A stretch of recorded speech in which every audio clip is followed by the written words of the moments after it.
Revelation 27.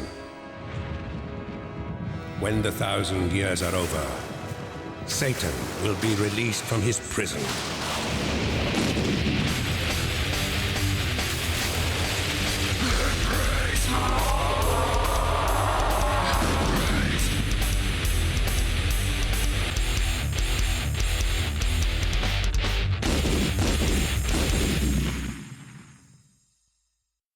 For whatever reason, pretty much every girl I've ever gone out with has been Catholic. And the one story they all told was that when they were young and had to go to confession, they would invariably just make shit up. Apparently, if you went in and told the truth, which was you were just 12 years old and hadn't really done anything wrong, the priest would think you were lying, which was a pretty big sin. So the safer option was to actually lie and pretend you did stuff you never did, like not cleaning your room or hitting your sister. He'd dole out a couple of Hail Marys and you'd go out and play swap cards with your friends. The church was happy, the priest was happy. In fact, the only ones who weren't happy were God, who couldn't help but note the irony of the situation, and little Catholic girls, who became so racked by guilt from the continual lying to Jesus that they ended up as promiscuous, thrice-divorced, alcoholic hussies. Now, you probably think that being a Jew, I couldn't experience Catholic guilt. Well, you don't know about Sicily, 1997. I was filming for the ABC travel show Race Around the World in Biancavilla, Sicily, when I met Father Pino. Hello, I'm Father Pino. I'm a parish in Biancavilla. He had an amazing past, with the mafia blowing up his former church because he was encouraging poor kids to steer clear of organised crime. He was now considered a local hero.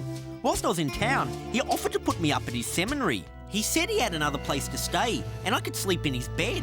I gratefully accepted. I've got to admit, it was a bit awkward sleeping in a priest's bed, but it was free accommodation and I was travelling cheap. I was there for a number of days having a fantastic time. Then one morning, as I was about to head out for the day, it happened. My Walkman ran out of batteries. I suppose I could have just gone out and bought some, but I was on a really tight budget. Then I saw it across the room. Father Pino's remote control. A voice inside my head, possibly Satan's, said, "Take Father Pino's batteries. Take Father Pino's batteries." I tried to resist, but the voice persisted. Then Satan guided my hand. I'll never forget that day. I knew what I was doing was wrong and I should have pressed stop, but the music was just too damn smooth. That night, after I turned the television off, manually, I lay awake in bed wondering what the punishment was for stealing from a priest. I tried to distract my conscience by listening to the Walkman, but the batteries were flat. The sin was irreversible. Two things stood clearly in my mind: the theft of the batteries and the really hot waitress in the cafe. For the second time that day, Satan guided my hand. I awoke the next morning and felt awful about what I'd done, consumed by a newfound Catholic guilt. That was 6 years ago. I've lived with the guilt of whacking off in a priest's bed from whom I stole batteries from ever since.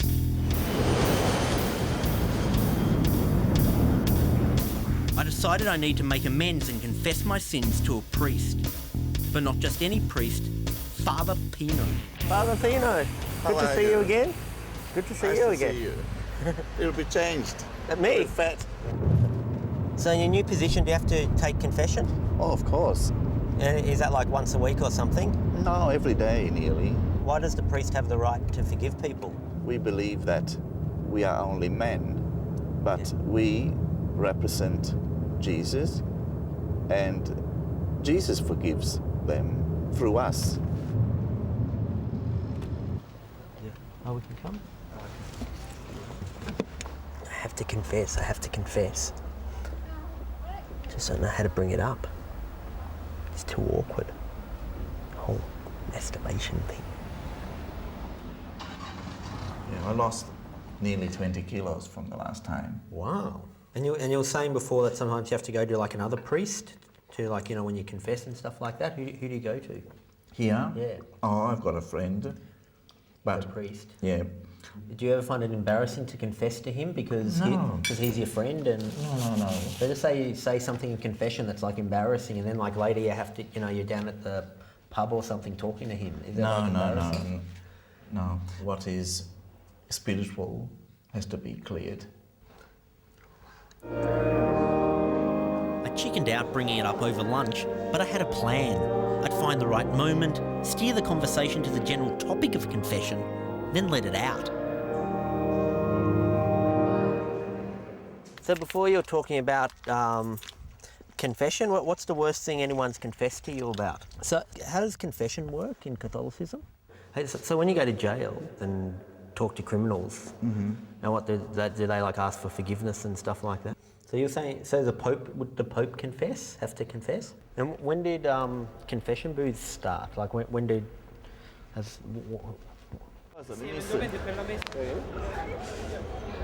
it's now or never. Guess I've got to ask him. And why is it so important to do confession? Because I think that if we think how much care we have for our body and we don't have the same care for our soul, think about how much time we spend for our body, going to the gyms and all that. Yeah. And for our soul, nothing. I understand. So it's like when I was here in 1997, I did something bad, and I've always felt like I have to tell you about it. I was staying in your room, and there was a television set with a remote control, and one morning I woke up, and my batteries had run flat, and I knew you had the batteries in the remote control, so what I did is I flicked around the batteries. I took the new batteries from your remote control. So, yeah, I stole your batteries. So, and I know that's a sin. Is that a bad thing? Well, do you really think that you are wrong? I do. All right. So don't do it again. I understand. I got you batteries though to make so you didn't. All right. I got you replacement. Oh, thank you. So you repaired yourself. Yeah, repair myself. I was feeling You know bad. the good lesson. I can give you back these. No. You have them. I feel bad. There was another thing. When I was staying over in your bed, I was young, and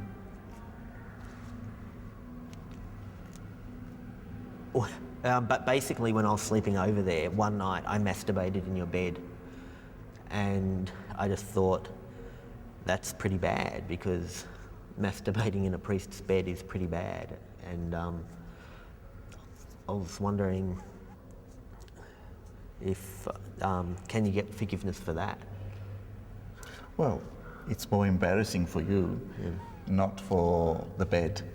You must correct your thought and control your emotions. Because I was in Sicily and I was in this cafe and I saw this girl, and I think she was who I was thinking of when I was in the bed. You saw the girl and you wanted her body. That's the problem. Maybe you should have a girlfriend. That will change everything in your mind. Oh, really?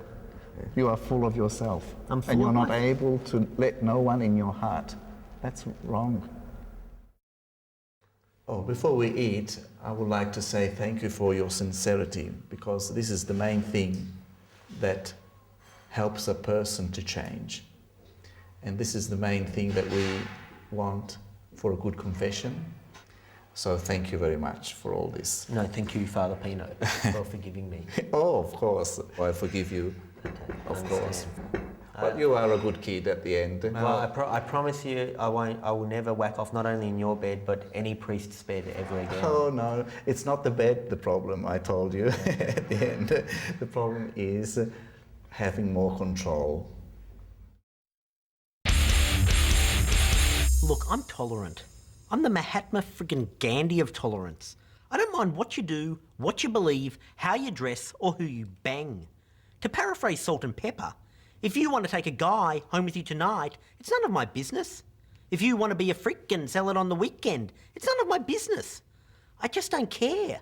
I don't mind who you worship. I don't mind where you do it. I don't care if you think Christ is the Messiah. I don't care if you think Christ is the Antichrist. I don't care if you think you're the Messiah. I don't mind if you put on an orange robe, shave your head, and join a friggin' suicide cult. Care factor, 0. It doesn't worry me. Do whatever you want to do. Just don't knock on my door before midday on Saturday. Don't do it.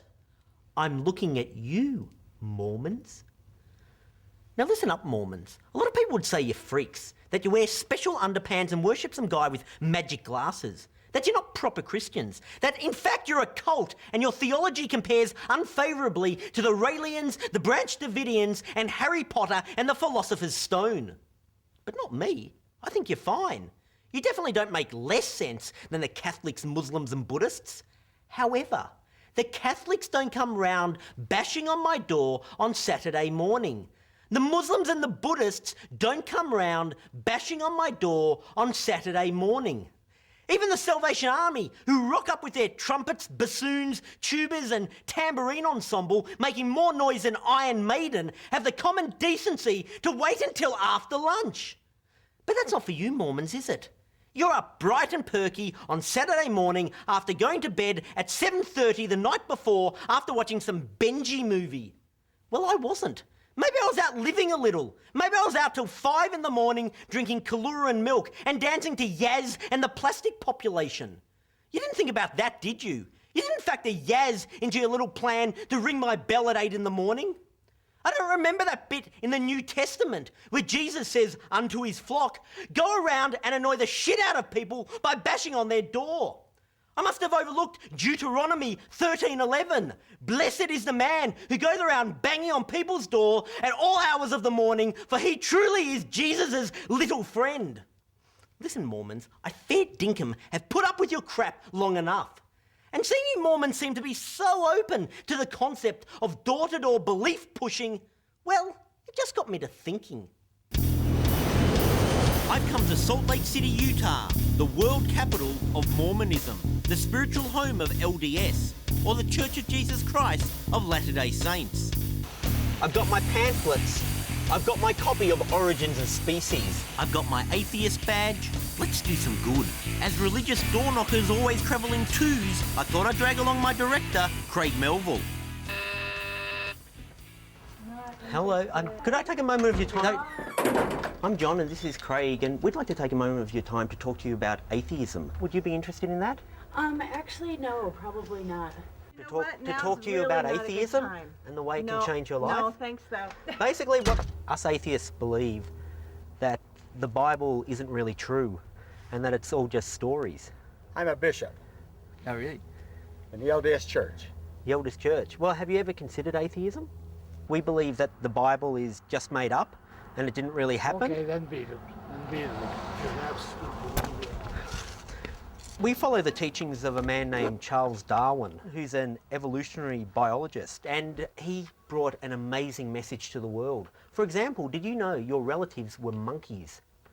Did you know that when you die, your body just decomposes into the earth and nothing happens? There's no soul, there's no heaven, God is meaningless, false and irrational. There's a lot of literature that backs up atheism. Would I be able to offer you a reading from 1980s concept band, XTC? Dear God, you're always letting us humans down. The wars you bring, the babes you drown, and it's the same the whole world round. Dear God, I don't believe in you. But just imagine if you're wasting your entire life going to church and it all adds up to nothing. Oh. You actually believe that, huh? I do believe that. This come on. cognitive dissonance causes anxiety within you. If there is a But God, the thing is, Why- atheism you- can cure you of this anxiety God's not supposed to by providing allow scientific us to explanations. Oh, did we disturb you from your sleep? Oh, sorry, were you doing something else? Sorry, were you enjoying your own private time and it was really intrusive for someone to come bashing on your door and push their beliefs on you? Did you understand what I said? This is inappropriate. Take us off your list. Some religious leaders are seen as backward-thinking, arch-conservative dinosaurs who draw nothing but flack from progressive folk.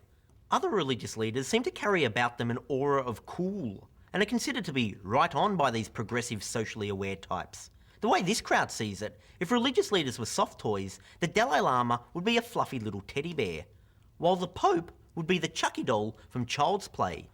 So obviously it's because one of them takes an authoritarian viewpoint on everything, while the other one couldn't be more progressive and tolerant and open-minded. That has to be the reason, doesn't it? Who told a press conference in 1997 that men-to-men sex and woman-to-woman sex is sexual misconduct. Was that the Dalai Lama or the Pope? That sounds like a Pope. Incorrect. It was the Dalai Lama. Are you serious? Yeah. Who told a Swiss magazine in 2001 that sexual organs were created for the reproduction between the male element and the female element? And anything that deviates from this is not acceptable. Was it the Dalai Lama or was that the Pope? The Pope. Dalai Lama. Really? An anti-abortion lobby group called Consistent Life was given a huge boost after one of the world's most prominent religious leaders offered his endorsement. I'm guessing that would be the Pope. Incorrect, it was the Dalai Lama. Who published a collection of religious teachings declaring that masturbation is forbidden? The Pope. Incorrect. Who declared that oral sex is not acceptable, even between a husband and a wife? Oh, I'll go for the Pope. No, I'm afraid not. Who published a collection of religious teachings in 1996 declaring that anal sex is not acceptable, even between a husband and a wife? The Pope. Incorrect. Who said having sex during the day is sexual misconduct? I'll go with the Pope on that one for sure. Dalai Lama. He's dark on having sex during the day. I can't believe it. I don't know why he'd say sex during the day was a sin. Beyond Dogma, the challenge of the modern world by His Holiness the Dalai Lama. As for when sexual intercourse takes place, if it is during the day, it is also held to be a form of misconduct. Right, I've got to do more reading, obviously. Well, it's like the Pope's more right on than the Dalai Lama. Not even the Boy. Pope's up in your face about getting it on in the boudoir during the day. Just say I'm following the wrong religion. I thought I'd road test some others.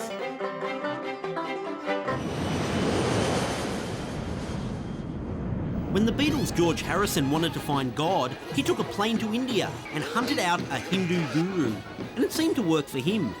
So I decided this was my mission, to find my very own guru. This shouldn't be too hard. After all, it is said that there are 30 million gods and tens of thousands of gurus on the continent. I met up with Seema, who said she had a guru for me, a guy called Swami G. This temple we're going to, what's it called? It's called the Hanuman Temple, but it's in a place called Vodiyar. This all looked encouraging. Maybe I could become a devotee of this Swami. Seema told me, prepare to be dazzled, because the Swami would miraculously be able to make me see visions from all over the world. Australia from here itself. Australia from what? From here itself. If you wish. From here? Yeah. Can see something. Yeah, Light coming, no? yeah. Light orange color. Yes. Yes. You want to see your home? Do you want to see your home? Yes. Yes. Can you see your house now? Yes. Your house? Yes. You see Australia just now? What did you see? What did you see just now? Yeah, I saw Australia, but it's hard to tell what's in my imagination and what's in the in the hand. Yes. What did you see there? I just saw. I went back and saw Australia. Did you see it? See what? Did you see Australia in his hands? I may have embellished it a little bit to. How is that possible? You're just looking into something. You see my hands? Can you see Australia there? No, that's why I'm telling you. I was trying to get on his good side. I felt awkward. Did you see it or you didn't? Because you said that you saw it and it came very easily. What could I do? Did you or did you not? I didn't see it. You'll go to hell. I'm telling you, if you lie, you'll go to hell. If I lie to him or lie to you. To anybody, doesn't matter. You're lying in front of camera. You're going to go to hell. No. I promise you, I didn't see it. Why would I lie to you? I was just there, and I was trying to get. I was under pressure. Everyone was standing around. I didn't see Australia. I didn't see my house. No, I didn't see my house either. It was time to try another guru. This guru was straight up and clear about what he could deliver. He made the huge claim that he knew the meaning of life, but you had to ask him the right question. Can I just get this straight? So he's claiming that he can answer the meaning of life, but the question should be the question just has to be asked, and thousands of people have come here, but they have failed to ask the right question in which he'll give the answer, which will explain the meaning of life. So, how would you describe your beliefs? Would you describe yourself as a Hindu? No. When you ask him your beliefs, whom are you referring to? Who am I asking? You are asking your beliefs. What do you mean by the term you are? What do I mean by you? Yes.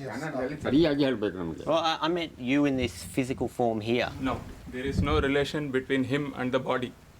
If you want, you can ask the body. Okay.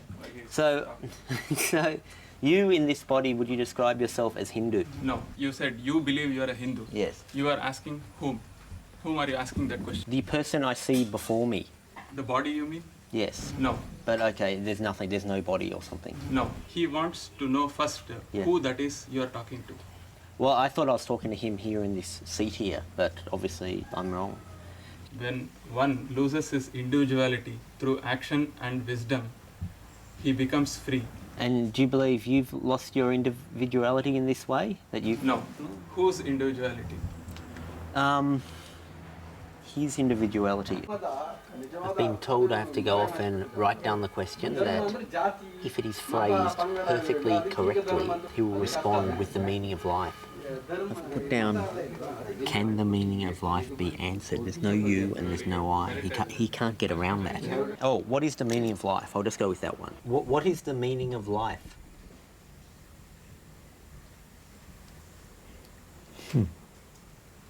Whatever has to be said, it will take time. It cannot come in a hurry. Okay, I It understand. takes time. Yeah.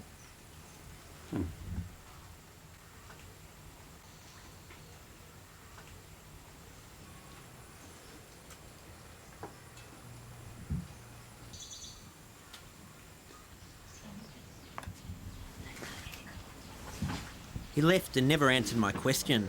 It didn't seem like he was the guru for me. So I went hunting for another. I followed a procession for the goddess Ma.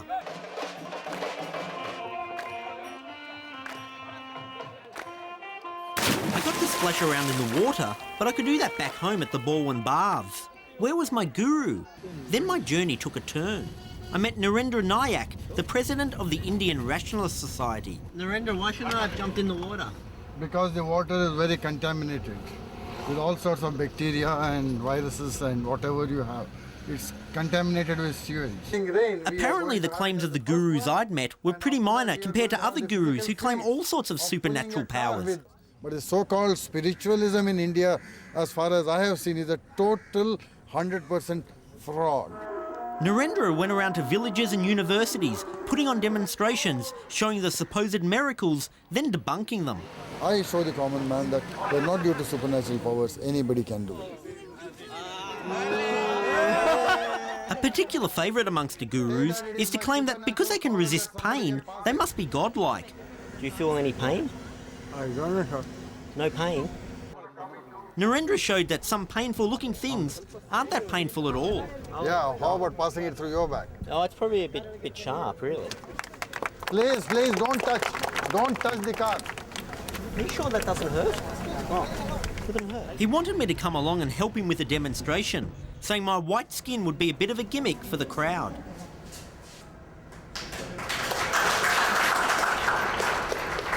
His skewer through the tongue was a great trick, so I was looking forward to the supposed needle through my cheek. How was he going to make it look real? Oh, it was real. I didn't have time to reflect on why he got a trick skewer, but I got a real needle before he was shoving flames down my throat. No, take it off. What? Take it off. Did it burn? Oh, a little bit, but not too much, not like flesh on fire. Particularly in the West, you have what's called as the guilt complex, having such great luxuries while many people are starving. So they think that by living up these things and by being so-called spiritual, they are going to achieve something in life. Mostly you find they get frustrated and run back. Great, I come to the land with 30 million gods and tens of thousands of gurus, and I end up being stuck with a spoil-sport atheist. Should John convert to Hinduism? Go to johnsafranversusgod.com and vote now. Put a pipe in it, Anne Frank. Let me tell you about my brush with anti-Semitism. It was back in 1997. I just auditioned along with a couple of thousand others to be one of the 8 contestants on the ABC youth travel show Race Around the World. I was fortunate enough to be accepted. Anyway, I was around at my friend Esther Samut's house, and her sister was there with her boyfriend Nigel, who had also auditioned for Race Around the World, unsuccessfully. To cut a long story short, after a relatively pleasant night, as Esther was walking me to my car, she told me that at one point in the evening, when I was out of the room, Nigel had commented that the reason I was chosen for Race Around the World and not him was because I was Jewish and the media was run by Jews. Yeah, sure, Nigel. Nothing to do with the fact that you were a lazy, untalented, bucket bong smoking shithead who sat on the couch all day watching Ricky Lake and didn't even get off your fat ass and film your frigging audition video until the night before. Oh no, it was a secret meeting in Jerusalem with a dozen hook-nosed rabbis and international bankers who decided to anoint me the chosen one, you Dorito-eating fuck! Until next time, go to hell.